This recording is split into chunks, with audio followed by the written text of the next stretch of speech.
Vigilância em saúde, ética profissional. Vamos agora, turma, para a nossa quinta aula já, a última aula da nossa disciplina de ética profissional. E hoje nós vamos, então, entrar no conceito de ética profissional na saúde. O que é a ética profissional? Ética é o que nós discutimos na última aula, a respeito das normas de conduta, de moral, de dever, né? O direcionamento do que deve ou não deve fazer dentro das culturas, dos espaços. A ética profissional é tudo isso, mas agora dentro do âmbito do trabalho. Então, é o relacionamento que nós vamos ter durante o exercício da nossa profissão de forma adequada, honesta, justa, tanto com o usuário quanto com os outros profissionais. Então, ética profissional não se refere exclusivamente à ética, à nossa conduta ética frente ao nosso cliente, ao paciente, mas também frente ao meu colega de trabalho. Todos nós trabalhadores estamos submetidos às normas deontológicas que estão escritas em códigos de ética específicos de cada profissão. Normas deontológicas ou deontologia é um tratado dos deveres e da moral. Também é chamada de teoria do dever. Então, é por isso que todos os profissionais estão inscritos dentro de normas deontológicas, que estão lá no Código de Ética, nós vamos ver mais para frente nessa aula, mas cuja finalidade é o bem em comum. Então, a nossa ética profissional visa o bem em comum, o bem da pessoa que eu vou atender, do usuário do serviço de saúde, do profissional que trabalha comigo, seja ele da mesma classe que eu ou não, e eu mesma, né? Então, é o bem de todos. A ética profissional regula as atividades desenvolvidas pelos trabalhadores no seu exercício profissional.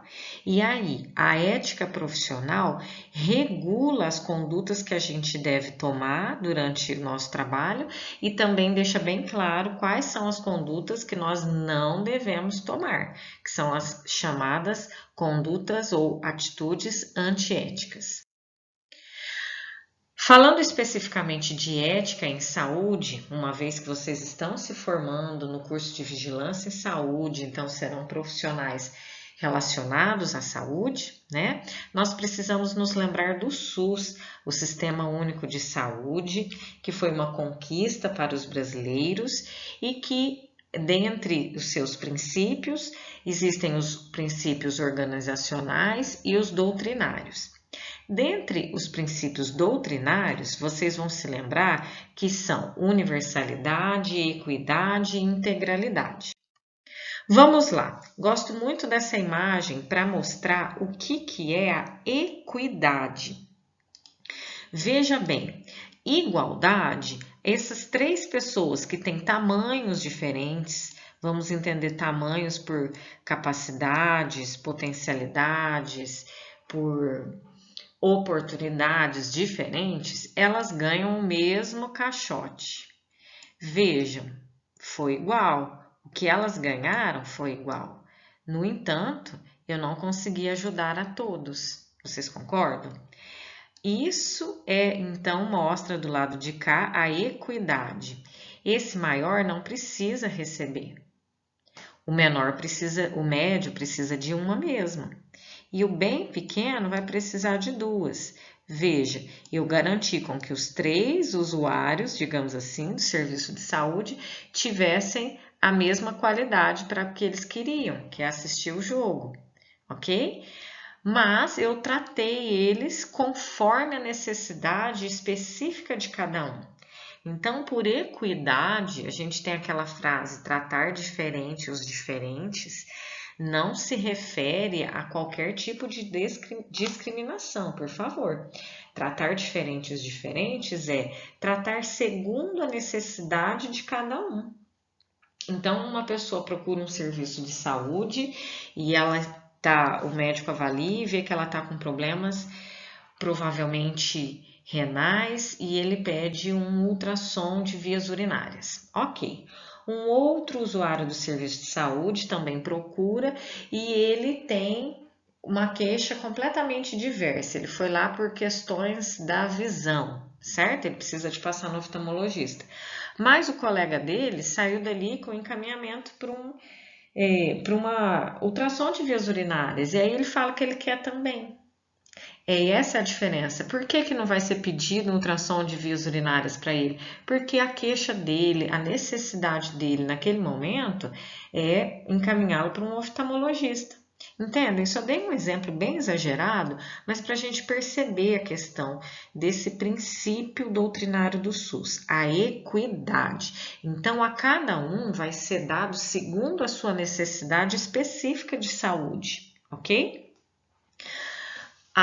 O SUS também tem como princípio doutrinário a integralidade, que a gente vai ver nesse símbolo aqui. Por quê? Porque eu vou olhar a pessoa e nesse desenho mostra a pessoa em vários ciclos, né? Inclusive ainda na gestação, mostra a pessoa em todo o seu contexto. Geralmente a gente fica fixo nesse contexto físico, biológico, a saúde só. Mas existe a questão subjetiva da pessoa, o contexto social em que ela vive, a espiritualização que hoje a Organização Mundial de Saúde aceita e preconiza como agente de saúde, né? Então, nós precisamos olhar o indivíduo como um todo e não ver uma pessoa que foi procurar o serviço de saúde porque está com queixas que podem me levar a um problema hepático, por exemplo. Eu não posso olhar aquela pessoa com a pessoa do problema do fígado. Não, ela pode até ter um problema no fígado, mas ela também tem outras questões. Ela é um ser integral. E o SUS preconiza que nós olhemos e cuidemos dos pacientes enquanto seres integrais.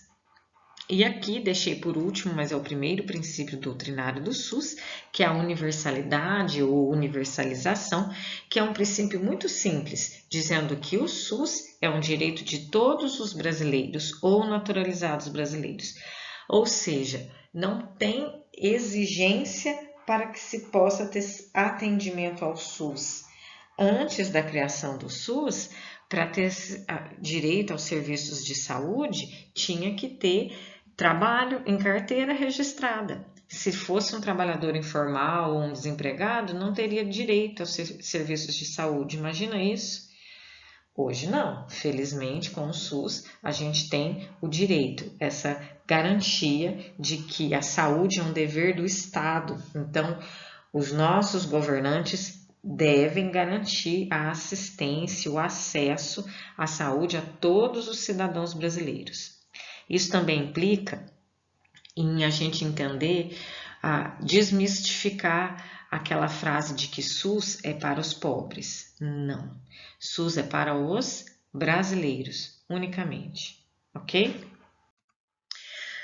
Bom, sobre a ética profissional, dentro desse contexto do SUS, nós precisamos compreender que, enquanto profissionais ligados à área da saúde, para que a gente possa agir com ética, nós temos que garantir que esteja tendo de fato a universalidade dos direitos ao acesso aos serviços de saúde, a equidade e a integralidade.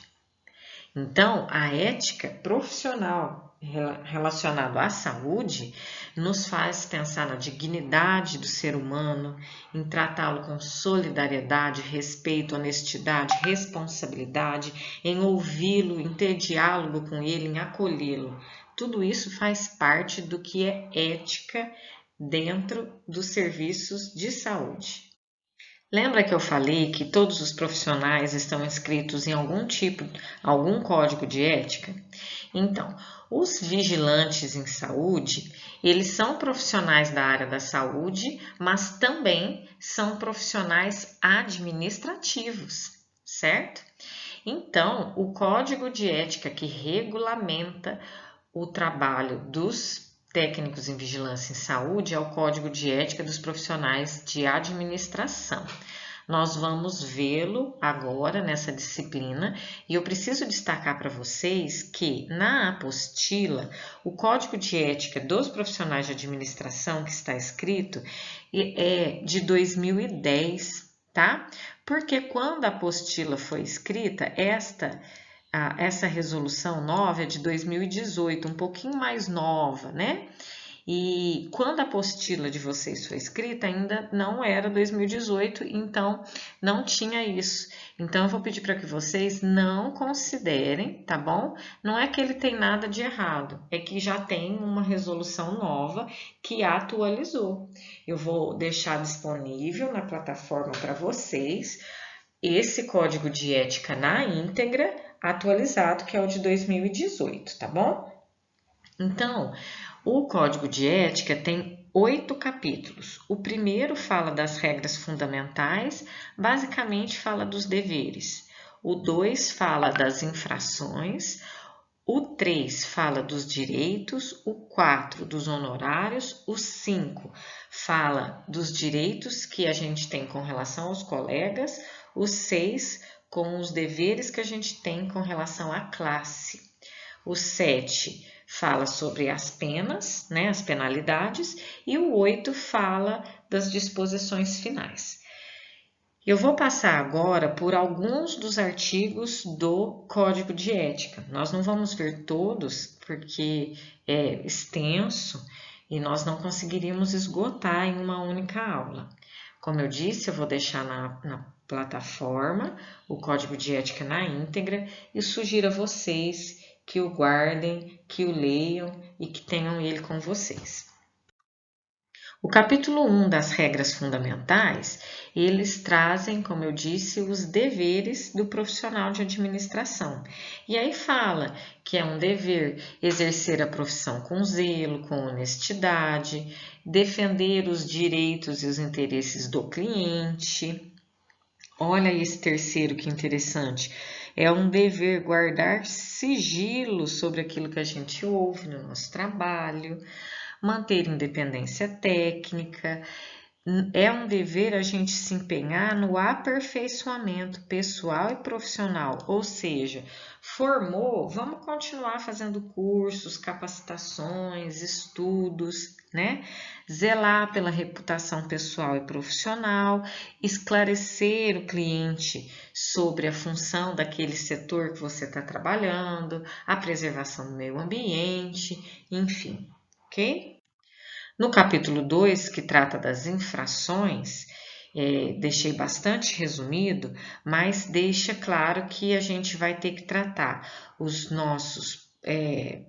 tratar os outros profissionais, os nossos colegas de profissão, de forma respeitosa, defendendo a sua dignidade sem ter qualquer tipo de discriminação, certo? Fala também que é proibido, porque aí nós estamos entendendo que aqui vai falar quais são as proibições, proibido assinar algum documento que foi elaborado por uma outra pessoa sem eu ter lido. Olha que legal. Também é proibido praticar na atividade profissional qualquer ato que seja caracterizado como assédio moral ou sexual. Então, leiam lá no capítulo 2 que vocês vão ver as proibições. O capítulo 3 trata dos direitos, e esses direitos são muitos, e dentre eles eu destaquei que é um direito do profissional exercer a profissão independente de qualquer questão, seja ela religiosa, sexo, raça, nacionalidade, cor, idade, condição social, orientação sexual, certo? Então, nós temos o direito de exercer o nosso trabalho livres de qualquer tipo de discriminação. Nós também temos o direito de nos recusar a exercer a profissão se a gente estiver exposto a situações degradantes. Olha que interessante. Situações que coloquem a gente em risco físico, social, psicológico, né? É um direito nosso. O capítulo 4 fala dos honorários. É bem legal, porque fala quais são os elementos que devem ser considerados para que os honorários, né, e salários do profissional de administração sejam estabelecidos, fixados. Deem uma lida lá, tá bem detalhado quais são os elementos que devem ser seguidos para garantir esse honorário. O capítulo 5 trata dos deveres com relação aos colegas de trabalho. É por isso, pessoal, que ao longo da nossa disciplina a gente vem abordando outros assuntos.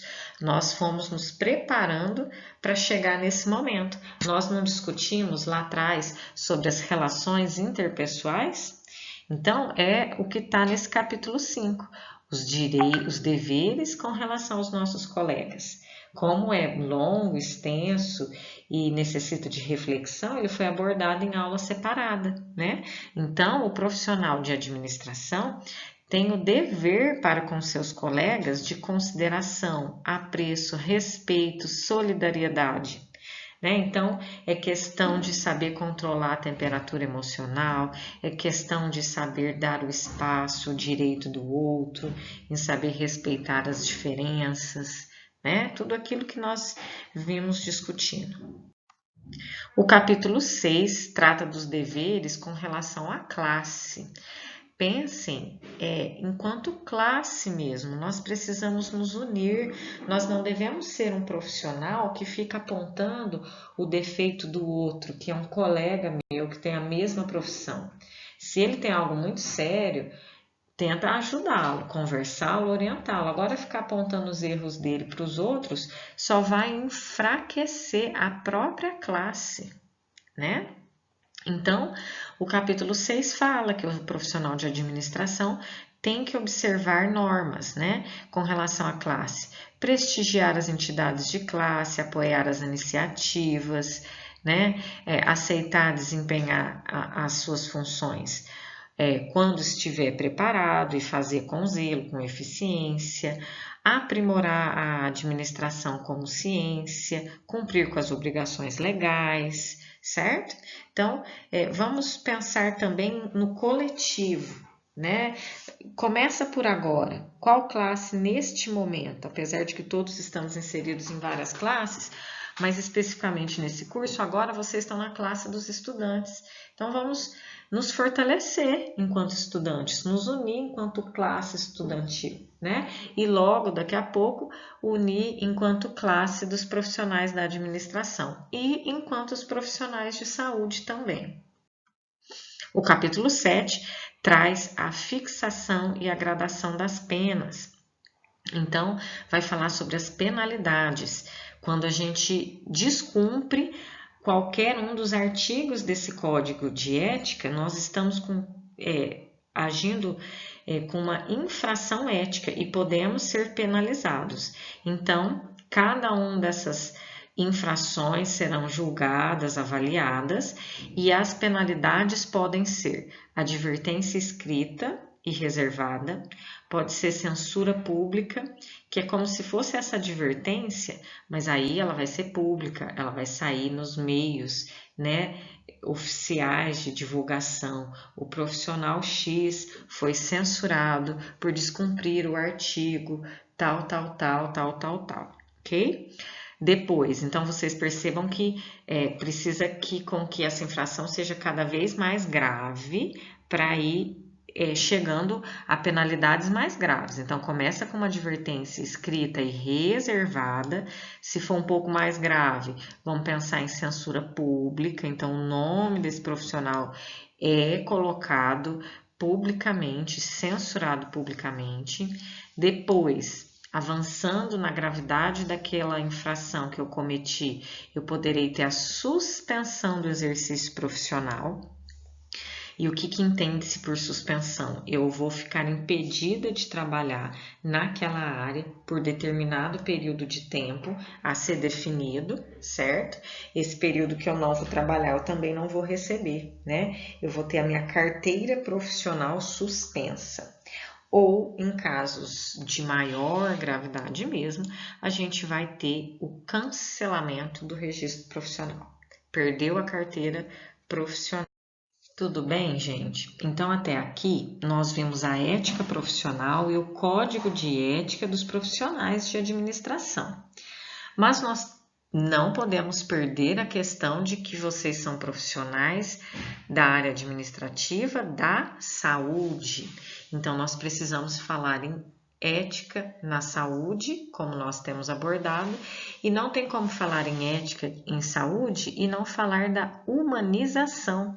Inclusive, existe um programa do SUS chamado Humaniza SUS, com algumas diretrizes que nos levam a ações para melhorar a assistência em saúde. E todos nós temos o dever de seguir essas diretrizes para garantir a humanização. Na humanização, nós vamos pensar no protagonismo do sujeito. O que é isso? O cliente, o usuário do serviço de saúde, a gente sempre usou o termo paciente, mas ele não é mais o mais adequado, né? O usuário do serviço de saúde, ele tem que ser visto como protagonista. Ora, ele é quem está ali para ser cuidado e assistido. É ele quem tem que ser o detentor do conhecimento de tudo. Quais são os procedimentos que serão realizados, por que serão realizados, o que ele vai tomar de medicamento, quais são as condutas. E por muito tempo, o cliente, o usuário, né, o paciente, ele foi tomado como uma pessoa incapaz de tomar decisões, mas é sobre o seu próprio corpo, sobre a sua própria saúde.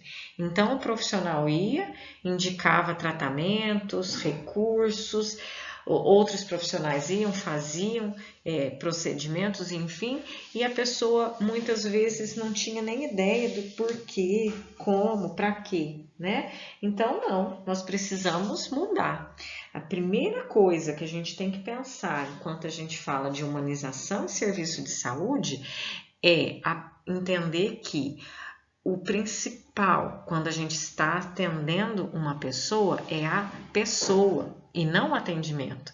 Eu tenho que fazer um atendimento excelente, garantir a qualidade, mas o foco é a pessoa. Eu não posso olhar a pessoa e ver ela como a pessoa que está na fila de espera para fazer uma cirurgia. Não, é o senhor tal, que tem tantos anos, que está passando por tal situação, tem tido tais sintomas, ele precisa de uma intervenção cirúrgica, está na fila.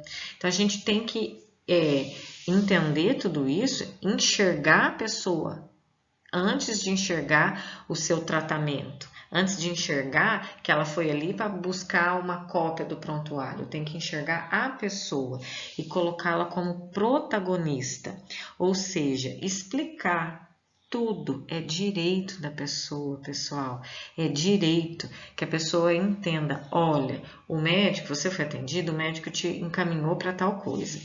Eu vou te colocar aqui, infelizmente, não tem como fazer esse exame agora, estou dando um exemplo. E você vai ficar na fila, preste atenção, a gente vai ligar, não sei o que, esse exame é importante por tal coisa. Deixa a pessoa ciente, deixa que a pessoa tome as próprias decisões, certo? Eu acho até um pouco engraçado, vou usar esse termo, a gente falar de humanização para seres humanos, né? Nós somos seres humanos, então a forma como a gente se trata uns aos outros deve ser com humanização. Mas o fato de existir uma política nacional de humanização, certo? Política nacional de humanização nos faz pensar que se é preciso falar sobre isso e criar uma política para garantir que a humanização seja feita, é porque muitas vezes ela não é. E eu acredito que vocês que estão me ouvindo aí podem ter exemplos de situações de falta de humanização no atendimento. E vocês que estão se formando, então, tragam isso para vocês. Vocês são profissionais éticos e humanizados. E independente das adversidades, das dificuldades que vocês encontrarão no ambiente de trabalho, vocês vão olhar o sujeito enquanto protagonista de si mesmo, respeitar a sua individualidade, a sua dignidade, e dessa forma, certamente vocês vão ser éticos e humanos nesta profissão que vocês estão se formando. Em termos de resultados práticos, o que se espera com a Política Nacional de Humanização do SUS? Redução de filas e tempo de espera, atendimento acolhedor e resolutivo. Então, pessoal, eu infelizmente tenho muitos exemplos do contrário. Tenho muitos exemplos da humanização também, mas vou citar um sem citar nomes, obviamente, nem cidade.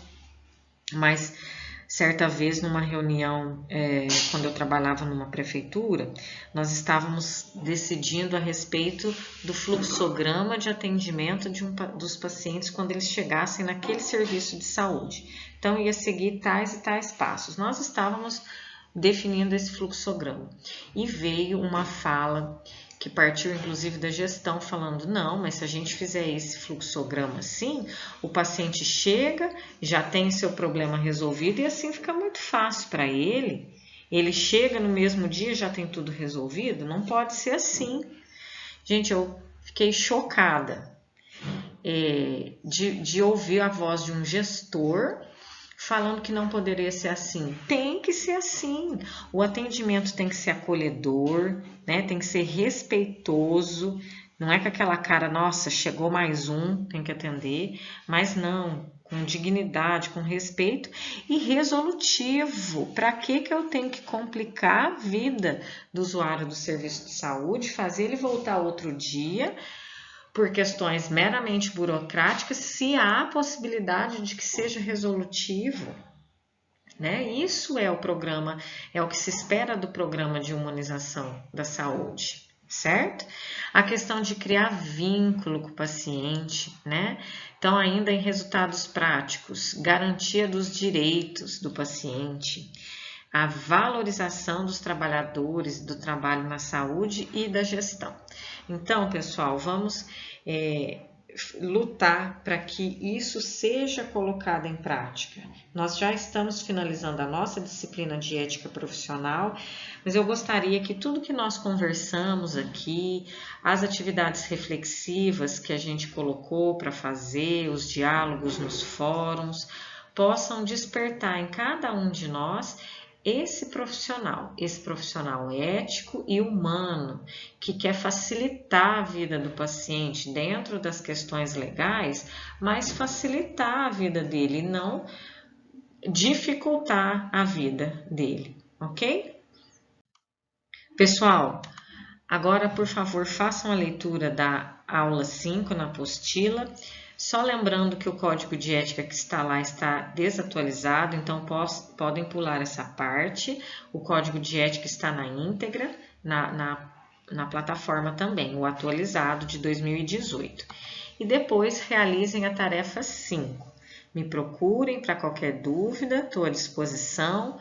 Vamos refletir bastante sobre todos esses conceitos. Muito mais importante do que nota é vocês internalizarem tudo isso que a gente tem conversado e transformar em atuar daqui a pouco, quando vocês estiverem formados, atuar como vigilantes em saúde, éticos e humanizados, tá bom?